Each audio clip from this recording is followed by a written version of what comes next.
ವಿಶಾಲ, ಏ ವಿಶಾಲ, ಎಲ್ಲಿದೆಯೇ? ಇವತ್ತು ವರಮಹಾಲಕ್ಷ್ಮಿ ಹಬ್ಬ ಅಂತ ನಿನಗೆ ಗೊತ್ತಾಯ್ತೋ ಗೊತ್ತಿಲ್ಲ? ಅಯ್ಯೋ, ನನಗೂ ಗೊತ್ತೈತೆ ಕಣಾಜಿ. ಅದಕ್ಕೇನೆ ಬೆಳಗ್ಗೆ ಬೇಗ ಎದ್ದು ಮನೆ ಎಲ್ಲ ಕ್ಲೀನ್ ಮಾಡ್ತಾ ಇದ್ದೀನಿ. ನೋಡಿ ಅವಳ ಹೆಂಗದಳ. ಹಬ್ಬದ ದಿನ ಯಾವಳನ ಮನೆ ಕ್ಲೀನ್ ಮಾಡ್ತಿದ್ದಾಳೇನು? ಒಂದಿನ ಮುಂಚೆ ಮಾಡ್ಕೊಂಬಕ್ಕವ. ಮನೆ ಕ್ಲೀನ್ ಮಾಡಿದ್ರೆ ಅಷ್ಟೇ ಸಾಕಾಕತ್ತೇನು? ಅಲ್ಲ ಕಣೆ, ದೇವರಿಗೆ ಇದು ಪೂಜೆ ಮಾಡೋಕ್ಕೆ ಹೂವು, ಅರಿಶಿನ, ಕುಂಕುಮ, ಹಣ್ಣು ಎಲ್ಲ ತರಿಸಿದೀಯೇನೆ?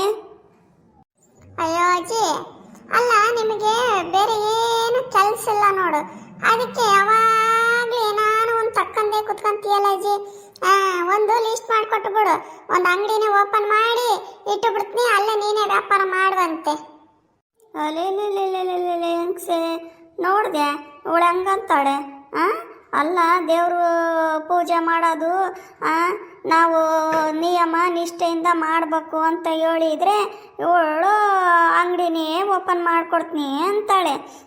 ನೀನು ಮಾತ್ರ ಮೊದ್ಲಿಂಗಿತ್ತಿ ಥರ ರೆಡಿಯಾಗಿ ಮೇಕಪ್ ಮಾಡ್ಕೊಂಡು ನಿಂತುಬಿಟ್ಟಿದೀಯಾ? ಅಯ್ಯೋ, ನೀನು ರೆಡಿ ಆಗು, ಯಾರು ಬೇಡ ಅಂದ್ರು. ಬೆಳಗ್ಗೆ ಎದ್ದಳೆ ನಾನು ಸ್ನಾನ ಮಾಡಿ ಎಲ್ಲ ದೇವರಿಗೆ ಏನೇನು ಬೇಕು ಏನೇನು ಬೇಡ ಅಂತ ಎಲ್ಲ ಪೂಜೆಗೆಲ್ಲ ರೆಡಿ ಮಾಡ್ಕೊಂಡಿದ್ದೀನವ. ಹೋಗು, ನೀನು ಸ್ನಾನಕ್ಕೆ ಹೋಗು, ರೆಡಿ ಆಗು, ಬೇಡ ಅಂತಾರನ? ನಾನು ನಿನ್ನ ವಯಸ್ಸಿಗೆ 3 ಗಂಟೆಗೆ ಎದ್ದು ತಣ್ಣೀರ ಸ್ನಾನ ಮಾಡಿ ಈ ವರಮಹಾಲಕ್ಷ್ಮಿ ಹಬ್ಬನ ನಿಯಮ ನಿಷ್ಠೆಯಿಂದ ಒಂದೊತ್ತಿನ ಮೇಲೆ ಮಾಡ್ತಿದ್ದೆ, ಗೊತ್ತೇನೆ? ನಿನಗೇನೆ ಗೊತ್ತು. ಏನೋ ಈಗ ವಯಸ್ಸಾಗೈತೆ, ಒಂದು ಸ್ವಲ್ಪ ಲೇಟಾಗಿ ಸ್ನಾನ ಮಾಡೋಣ ಅಂತ ಕೂತ್ಕೊಂಡಿದ್ದೀನಿ. ಅದಿರಲಿ, ಪೂಜೆಗೆ ಹೊಸ ಸೀರೆ ತಗೊಂಬಂದಿದ್ದೀಯೇನೆ? ಕಣಜಿ, ನಮ್ಮವ್ವ ಅನ್ನೋಳು, ನಮ್ಮವ್ವ ಕಲ್ಲು ಗುದ್ದಾಗ ನೀರು ತರೋ ಕಣವು. ನಮ್ಮವ್ವ ಅಂದ್ರೆ ಏನು ಅಂದ್ಕೊಂಡಿ ಅನ್ನೋಳು.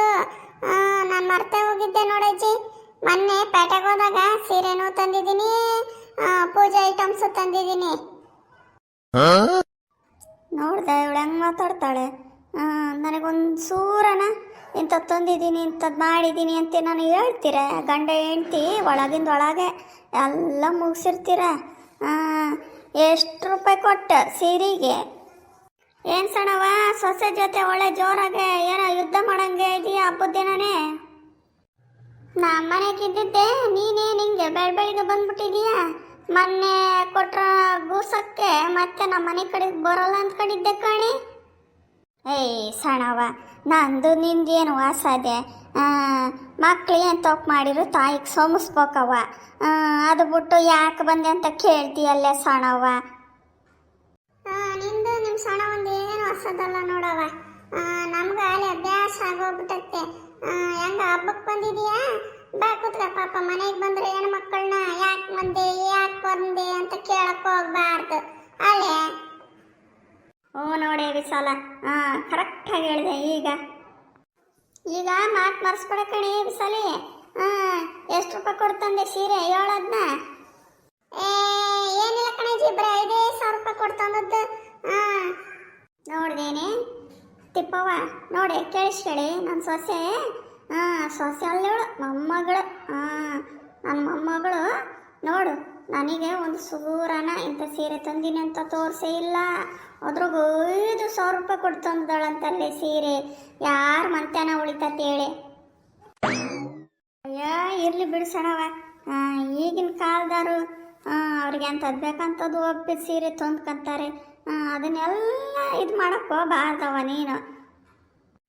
ಅದಕ್ಕೆ ಕಣಜಿ ಹೇಳಿದ್ದು ನಿನಗೆ, ಸೀರೆ ರೇಟ್ ಕೇಳಿದ್ರೆ BP ಶುಗರು ಎಲ್ಲ ಒಟ್ಟಿಗೆ ಬರ್ತದಂತಾನೆ. ನಾನೇನು ಹೇಳಿದ್ದಿಲ್ಲ ನೋಡು. ಅಯ್ಯೋ ದೇವ್ರೆ, ನಮ್ಮ ಕಾಲದಾಗೆ ಸೀರೆ ಅಂದರೆ 100 ರೂಪಾಯಿಗೆಲ್ಲ ಸಿಕ್ಕಿಬಿಡೋದವ. 5,000 ಇದ್ದರೆ ನಾವು ಹೆಂಗಿಲ್ಲ ಅಂದರೂ ಒಂದು 1.5 ವರ್ಷ 2 ವರ್ಷ ಆದರೂ ಕಾಪ ಮಾಡ್ತಿದ್ವಿ. ಅಯ್ಯೋ ಈಗ ನಾವು ಒಂದೇ ದಿನಕ್ಕೆ 5,000 10,000 ಖರ್ಚು ಮಾಡ್ತಾವಪ್ಪ. ಅಯ್ಯ ಸನವ, ನೀನು ಬರೀ ಆಗಿನ ಕಾಲದ್ದೇ ಹೇಳ್ತಿ. ಈಗಿನ ಕಾಲದಾಗೆ 100 ರೂಪಾಯಿ ಕೊಟ್ಟರೆ ಒಂದಿನದ ತರಕಾರಿ ಬರೋಲ್ಲ, ಗೊತ್ತೇನು? ನೋಡ್ತಿಪ್ಪ ಸಣವ, ನಮ್ಮಜ್ಜಿ ಇವೇ ಕಟ್ಟಳೆ ಹಂಗೆ ಹೇಳ್ತಾಳೆ. ಈಗಿನ ಕಾಲದಾಗ ಎಲ್ಲ ಎಷ್ಟು ರೇಟ್ ಐತೆ. ಒಂದು 500 ರೂಪಾಯಿ ಅಲ್ಲ, ಒಂದು 1000 ರೂಪಾಯಿ ತಕೊಂಡು ಹೋಗ್ಲಿ 1,00,000 ತಕೊಂಡು ಹೋಗ್ಲಿ 10 ರೂಪಾಯಿ ಉಳಿಯಲ್ಲ. ಎಲ್ಲ ಬೆಲೆಗಳು ಗಗನಕ್ಕೇರಿದಾವೆ. ಅಂಥದ್ರಾಗೆ ನಮ್ಮ ಅಜ್ಜಿಗೊಂದು ಬರೀ ಉಪದೇಶ ಮಾಡ್ತಾಳೆ, ಬರೀ ಹಳೆ ಕಾಲದ್ದೇ ಹೇಳ್ತಾಳೆ, ಈಗಿನ ಕಾಲದ್ದೇ ಏನು ಮಾತಾಡಲ್ಲ ನೋಡಿ ನಮ್ಮ ಅಜ್ಜಿ. ಹೌದೌದು ಬಿಡೆ ವಿಶಾಲ. ನನ್ನ ಸೊಸೆ ಮೊನ್ನೆ ಪೇಟೆಗೆ ಹೋಗಿದ್ಲು ಕಣೆ. ಅವಳು 50,000 ರೂಪಾಯಿ ತಗೊಂಡು ಹೋಗಿದ್ಲು. 50,000 ರೂಪಾಯಿದಾಗ 5 ರೂಪಾಯಿ ಮನೆಗೆ ತರೋದು ಬೇಡ. ಅಯ್ಯೋ ನನಗೆ ಕೇಳಿ ಆಶ್ಚರ್ಯ ಆಗ್ಬಿಡ್ತು. ಅದೇನೇ ಏನು ಮಾಡಿದೆ ಅಂದರೆ ನೋಡತ್ತೆ ಹಿಂಗಂತ ಒಂದ್ಲವ್ವ. ಅಯ್ಯೋ ನನಗೂ ಹಂಗೆ ಏನು ಮಾಡೋಣ ಅನಿಸ್ಬಿಡ್ತು. ಆದರೆ ಏನು ಮಾಡ್ತಿ ಪಾಪ ಅವಳೇನು ತಿಂದಿದ್ದಾಳೆ. ಅದ್ರಾಗ 1 ರೂಪಾಯಿನ ಒಂದು ಲೋಟ ಟೀ ಅಲ್ಲ ಒಂದು ಚಾಕ್ಲೇಟ್ ತಿಂದಿಲ್ಲ ಪಾಪ ನನ್ನ ಸೊಸೆ. ನಾನು ಕೇಳಿ ಸುಮ್ಮನೆ ಆದೆ. ಅವ ವಿಶಾಲ, ಏನಿದು ಬೆಳಗ್ಗಿನೇ ಬಾಯಿ ರೋಡ್ವರೆಗೂ ಕೇಳಿಸ್ತತೆ, ಏನಾಗೈತೆ ನಿಮಗೆ? ಬಂದೇನ ರಾಜಪ್ಪ? ಬಾ ಬಾ. ಬೆಳಗ್ಗೆ ಬಾಯಿ ಮಾಡೋದು ಅಷ್ಟೇ ಕೇಳ್ತದ ಕಣ ನಿನಗೆ. ಬೆಳಗ್ಗೆಯಿಂದ ನೀನು ಹೇಳ್ತಿ, ನನ್ನ ಮಾತೇ ಕೇಳಂಗಿಲ್ಲ. ಎಷ್ಟು ಎದುರು ವಾದಿಸ್ಕೊಂಡು ನಿಂತಿದ್ದಾಳೆ ನೋಡು. ಅಲ್ಲ, ನಿಮ್ಮಿಬ್ಬರಿಗೆ ಏನಾಗೈತೆ? ಬಾಯಿ ಮುಚ್ಕೊಂಡಿರೋಕ್ಕಾಗಲ್ಲ. ಇವತ್ತು ಹಬ್ಬ ಬೇರೆ, ಹಬ್ಬದ ದಿನನೂ ನೀವು ಜಗಳ ಆಡ್ಬೇಕೇನು? ಅಲ್ಲ ರೀ, ನಿಮ್ಗೆ ಗೊತ್ತಾಗಲ್ರಿ? ಮನೆಗೆ ಏನಾಗುತ್ತೆ ಏನಾಗಲ್ಲ ಅಂತ ತಿಳ್ಕೊಂಡು ಮಾತಾಡ್ಬೇಕು. ನಾನು ಏನು ಮಾಡಿದ್ರು ನಿಮ್ಮ ಮಗುಗೆ ತಪ್ಪೇ ಕಾಣಿಸ್ತತೆ. ಬಿಡು, ನಮ್ಮ ಮೊಮ್ಮಗಳು ಎಲ್ಲ ಮಾಡ್ತಾಳೆ ನೋಡ್ತಾಳೆ ಅನ್ನೋದೇ ಇಲ್ಲಪ್ಪ. ಬರೀ ಜಗಳ ತಕೊಂಡು ಕುತ್ಕೊಂತಾಳೆ. ಈ ಕೆಲಸ ಮಾಡೋದು ಬಿಟ್ಟು ಈಕೆ ಹತ್ರ ಜಗಳ ಮಾಡೋದೇ ಆಗೈತೆ ನಂದೂನು.